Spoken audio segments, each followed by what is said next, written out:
Have you ever felt stuck? Like nothing you try is working? In this story, a very thirsty crow faces a big problem and solves it using only its brain and patience. As you watch, keep wondering, what would you do in the crow's place? Imagine you're very thirsty on a burning hot day. Finally, you find a jug of water. But the water is way down at the bottom, and your mouth can't reach it at all. No one is coming to help you. You can't tip it over. You can't climb inside. So what now? Hold that problem in your mind. We'll come back to it. The crow didn't get it right the first time. It pushed with all its strength, but the pitcher wouldn't move. It stretched its neck as far as it could, but the water was still too low. Tired, frustrated, still thirsty. Have you ever felt like that when your best ideas failed? This moment matters because what we choose to do next can change everything. The crow's biggest power wasn't its wings or its beak. Its strength was in how it thought. When things weren't working, it didn't just push harder. It paused and noticed the tiny pebbles. It imagined, what if these could help? That quiet moment of noticing and imagining changed everything. That's the kind of strength we're really learning from this story. Think about a time something felt too big or too hard. Maybe homework, a game, or learning a new skill. Now picture solving it the way the crow does, one tiny pebble step at a time. Each small try doesn't fix everything, but it moves you closer. What if the real secret to big changes isn't magic or talent, but quiet, patient, repeated effort? Let's look closely at what actually helped the crow. It didn't grow a longer beak. It didn't find a new pitcher. It faced the same problem in the same place with a different idea. That's our big message. When something feels too hard, don't just stop. Pause, look around, use your brain, and try a new way. Effort plus ideas is what leads to success. Now, pause and think about this story for a moment. What exactly was the crow's biggest problem? What did it try that didn't work at all? Why might dropping pebbles into the water be a smarter idea than using force? And imagine this.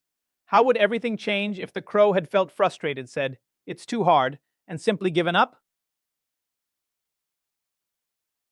Think about a time you felt like the crow. Something was really hard, and your first try didn't work. Maybe a puzzle, a game, homework, or learning a new skill. How did you feel inside? Tired, upset, ready to quit? Or curious to try again? Hold that memory in your mind, because we're going to use it to explore creativity and persistence. Now let's change the story. Pretend the pebbles disappear. The crow is still thirsty, the water is still low. What could happen next? Could another animal help, using a special skill? Could the crow find a tool, a straw, a sponge, or a stick, and use it in a smart way? Your job is to rewrite the ending with your own clever solution. Here's a challenge for you. Imagine there's a small object in front of you that you're absolutely not allowed to touch with your hands. No pushing, no grabbing, no flicking it. But your mission is to move it anyway. How could you do it? What would the crow do here? Look at the simple things around you. Your job is to combine them, test ideas, and keep going until something works. Now the children are in their groups. We want them to think like little scientists, just like the crow did. First, they talk together and share as many ideas as they can. At this stage, no idea is too silly.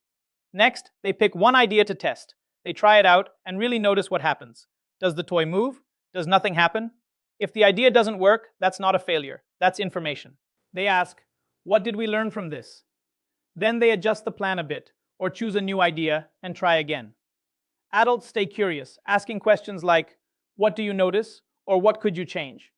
So the children lead the thinking, just like the crow solving its problem. Think back to the challenge you just worked on. What was your pebble? The small idea that finally changed everything. Maybe your first attempt was messy or confusing. That's okay.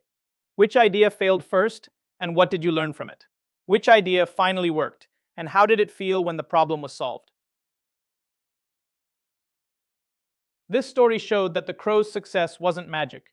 It came from 3 simple moves. It observed the problem, it stopped to think, and it kept trying new ideas instead of quitting.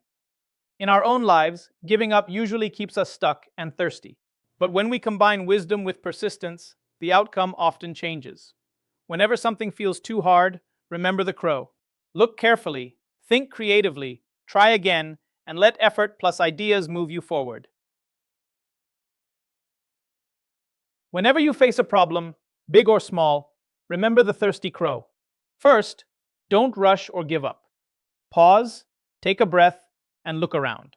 Ask yourself, what would the crow do? And start imagining different ideas.